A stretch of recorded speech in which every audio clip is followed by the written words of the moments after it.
All right, we're going to start with a pretty substantial video on dimensions to begin with. So, what is a dimension? What are dimensions? A dimension is the minimum number of coordinates needed to define a point or a place in space. Okay? Higher dimensions may be all curled within and into each other down to a microscopic quantum level. This is called compactification. Okay? And it's probably why we can't perceive or interact with any of these higher dimensions. And even still, this is going to be kind of an overview, a general overview of dimensions, just because, the higher dimensions are theoretical, so they kind of only live in the minds and the brains and the ideas of the physicists, the scientists, the researchers that study this stuff. So that kind of makes it hard to talk about them. And they're also hard to talk about just because they're kind of like outside of our scope, like kind of beyond our imagination even. But that being said, we still can talk about them, and we're going to. So, the zeroth dimension. Yes, there is a zeroth dimension. In this dimension, there's no length, there's no width, there's no height. It's a single point having no body or shape and unable to move in any direction. A dimensionless, directionless point, kind of like a placeholder. The first dimension. Only one dimension exists, which is length, such as a line that connects 2 points. It can only move in a straight line, back or forth, forward and backward. That's all you get. In the second dimension, this is where you have like 2D objects, flat shapes, right? This dimension adds width as well as length. These shapes can have an area, but no volume. So you would be able to move back, forth, left, or right. The third dimension, this is the dimension that we live in, our reality. The dimension has length, width, and height. So we have both area and volume. Our reality adds depth and perspective with the ability to move back, forth, left, right, up and down. Fourth dimension. Time is considered the fourth dimension. We are bound in this 3D reality by time, only moving forward through time at a fixed rate, but our past is still shaping our future. Time also allows us to understand motion and change. A 4D being could move freely through time, like rewinding or fast-forwarding a movie, being able to move forward or backward through time. But there are no parallel universes in this dimension. Changing a decision in the past would result in a new timeline. So if you were to go back in time and change a decision that you made, you would form a new timeline, and the old timeline would be non-existent or imperceptible.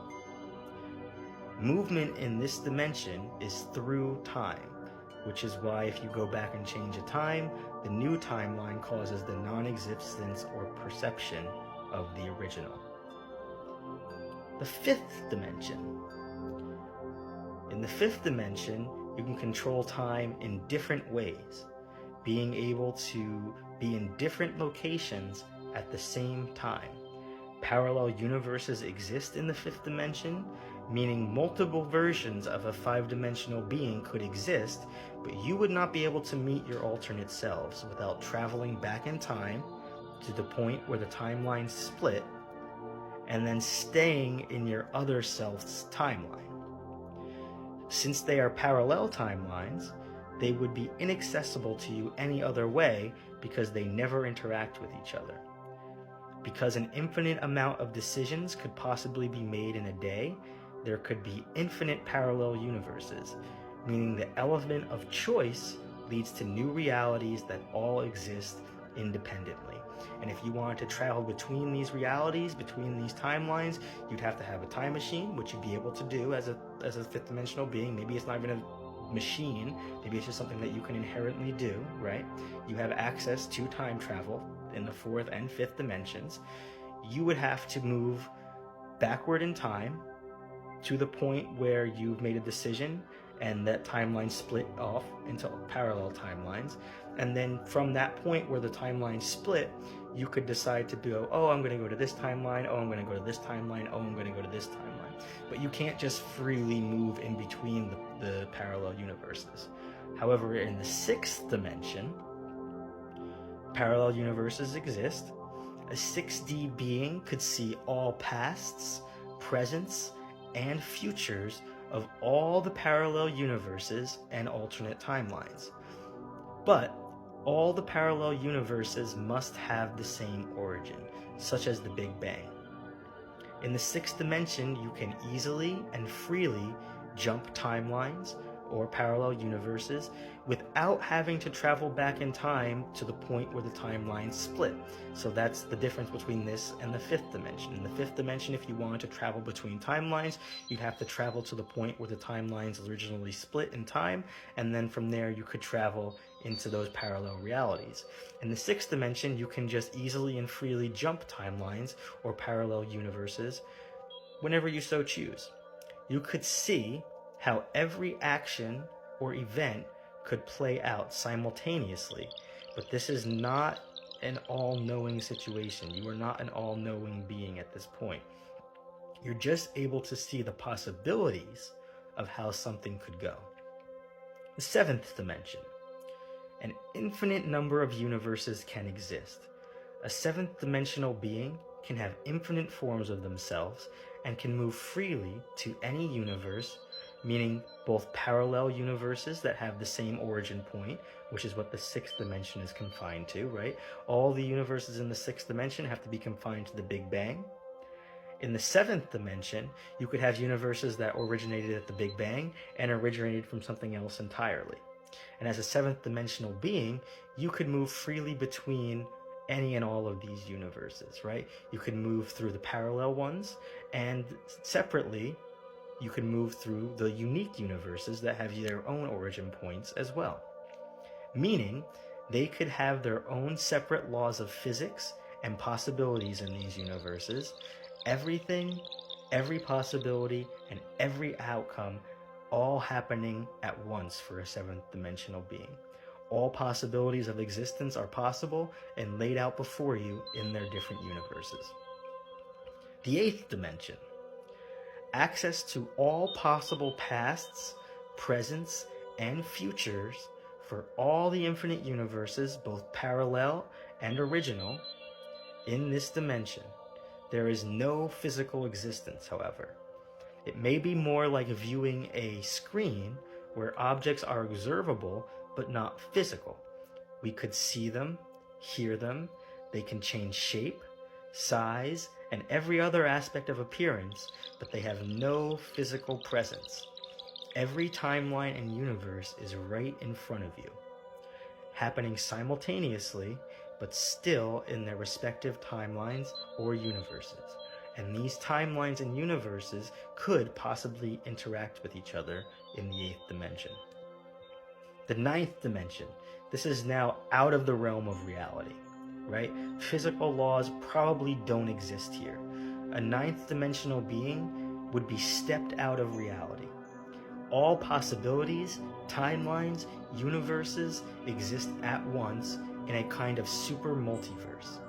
Every choice, every event already exists, including possibilities that don't care for any possible laws of physics or previous dimensions.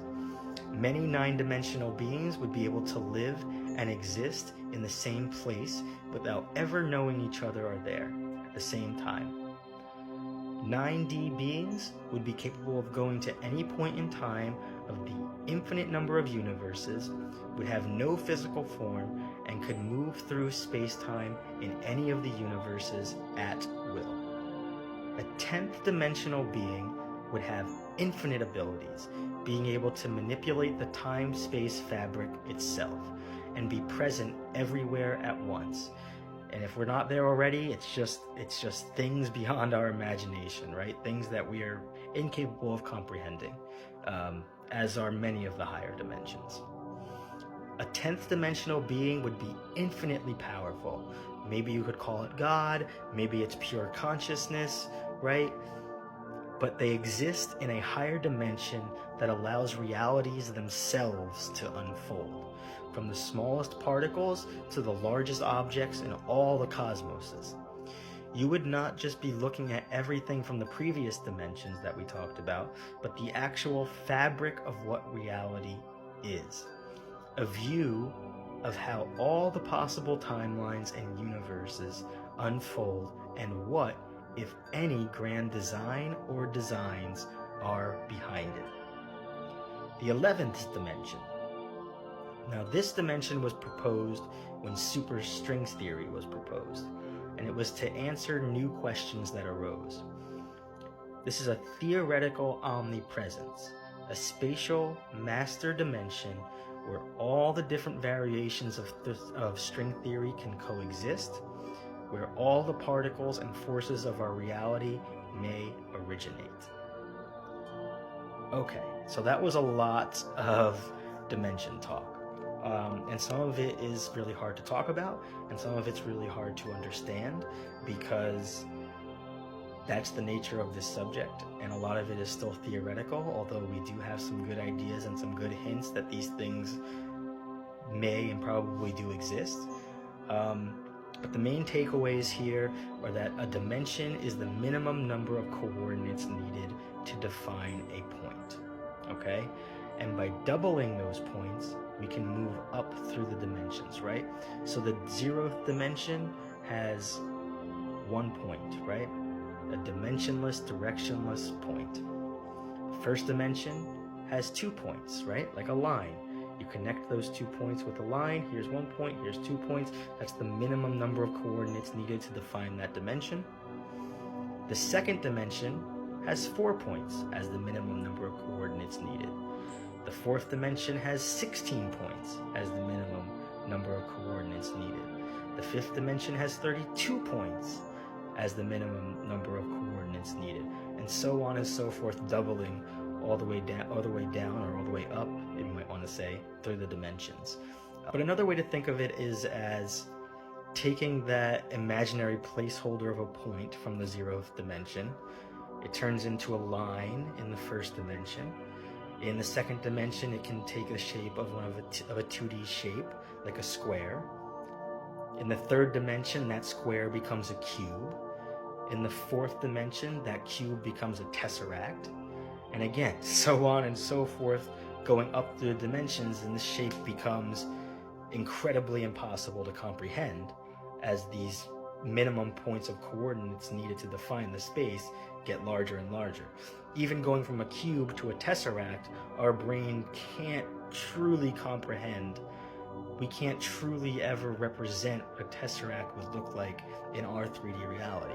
If you don't know what I'm talking about, Google it. Okay, that being said, we are going to move on to our section of the paper for today.